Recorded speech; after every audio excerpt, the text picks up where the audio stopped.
Good morning guys, good afternoon, good evening. Ayan guys, nakikita ninyo yung halaman ko na yan. Nakakaawa siya, nalaglag.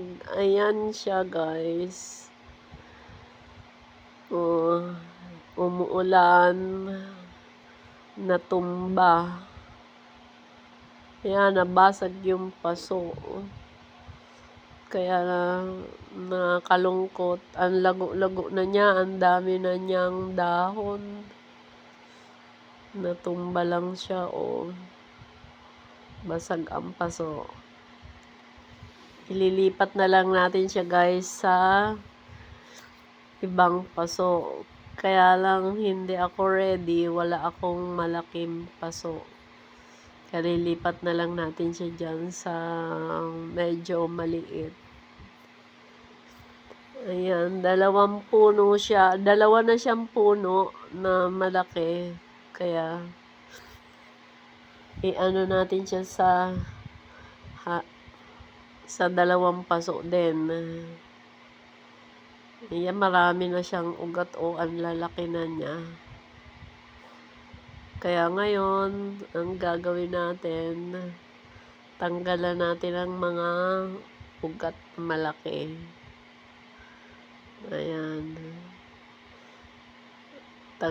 Hatiin na natin siya. Ayun o. Ang laki-laki na ng ugat. Sana pwede nang gawing bonsai.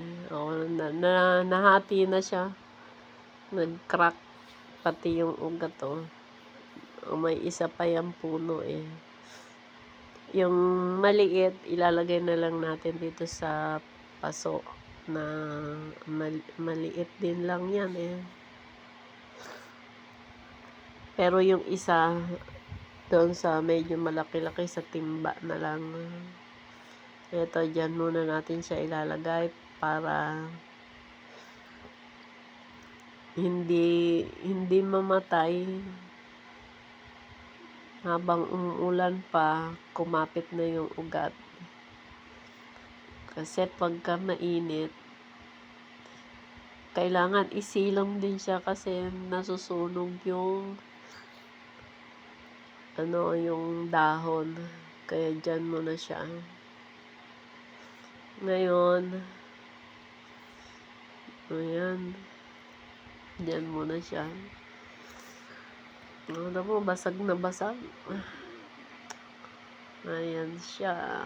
Ngayon, yung isa, dadagdagan na lang natin siya. Wala pa akong lupa.